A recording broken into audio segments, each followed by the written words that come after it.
Hey, bienvenue sur le Toposcope. Sur la vidéo précédente, vous avez réussi à me défoncer la barre des likes et je vous en remercie beaucoup. Je souhaite vous rappeler que le concours pour tenter de gagner des gyroscopes de précision est toujours d'actualité. Donc comme je vous l'avais dit, il y en a toujours 10 en jeu. Mais si vous arrivez à me lâcher les 10 000 likes en moins de 24 heures, j'en rajoute encore 10. Pour ceux qui ne savent pas ce que c'est qu'un gyroscope, en voici une petite vidéo en fond. Donc pour participer, c'est très simple, il vous suffit d'être abonné au Toposcope et de mettre le hashtag je participe dans les commentaires de cette vidéo. Rien ne vous empêche de mettre plusieurs commentaires, au contraire ça augmente vos chances de gagner. J'avais quelque chose d'autre de très important à vous dire, c'est que ce soir nous sommes en stream avec toute l'équipe du Toposcope sur la chaîne à partir de 20h30 ou 21h. Mais ne vous inquiétez pas, vous serez prévenus. Donc vous viendrez nous faire un petit coucou, ce serait super sympa. Enfin bref, je vous souhaite la bienvenue pour ces 5 moments what the fuck filmés par une caméra dans la vraie vie. C'est parti.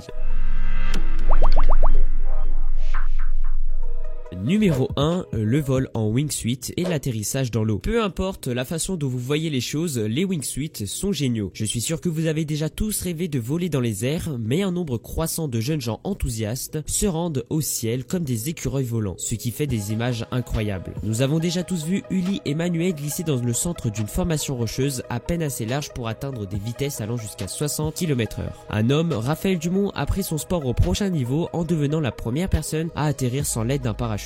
Il a accompli cet exploit en atterrissant dans l'eau, ce qui n'est pas une tâche facile et toujours incroyablement dangereux. Numéro 2, un rollerman déjanté. Imaginez un longboard mélangé avec votre squelette, tout en glissant vers le bas comme avec une luge à des vitesses assez rapides et complètement folles. Jean-Yves Blondeau a pris cette combinaison très au sérieux. En tant qu'ingénieur, il a pu mettre ses compétences au travail et concevoir un costume qui ressemble beaucoup à un costume de super-héros avec des roues à patins alignés. Dans ce brassage, Jean a des images incroyables qui lui montrent qu'il parcourt les routes dangereusement le long des Alpes. Il a même mis ses compétences à l'épreuve sur un cours de luge complété par des obstacles sous forme de personnes qui traînent et font des activités quotidiennes. Numéro 3, 4 backflips en BMX. Les stars du sport extrême poussent constamment leurs limites et tentent de s'affronter. Les cascades d'aujourd'hui nécessitent une quantité immense de préparation et un calcul minutieux. L'un des sages dans les sports les plus extrêmes est le fait de multiples dérivations. Cody Hess a fait l'histoire quand il est devenu le premier wakeboarder à faire avec succès un triple backflip. Mais cette prochaine vidéo pourrait tout simplement compléter cela. Après une tonne de préparation, Jed Mildon est devenu la première personne au monde à réussir un double flip de volant de BMX. Lors d'une compétition contre une autre personne nommée James Foster, après un certain nombre de tentatives infructueuses, heureusement sans os cassés, Jed a battu James et a fait l'histoire du BMX. Numéro 4, Jetman.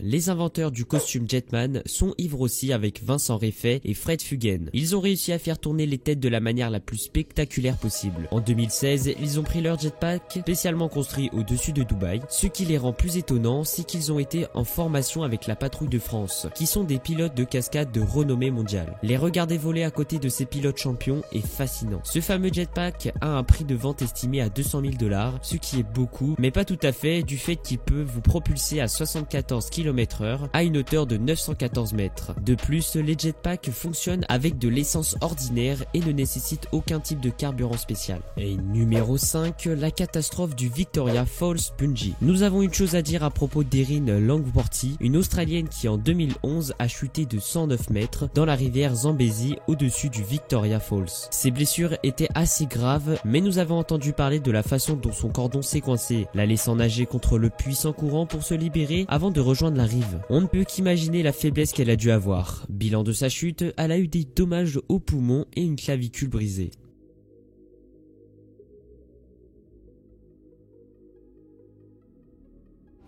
Cette vidéo touche à sa fin et je vous remercie vraiment de l'avoir regardé jusque là. Si cette vidéo vous a plu, je vous invite à lâcher un énorme like des familles et à partager cette vidéo à vos amis. Puis si vous voulez aider à la progression du Toposcope, je vous invite à vous abonner à la chaîne en cliquant juste ici. Toute l'équipe du Toposcope vous donne rendez-vous demain même endroit même heure pour une nouvelle vidéo. C'était Ludovic du Toposcope. Ciao ciao.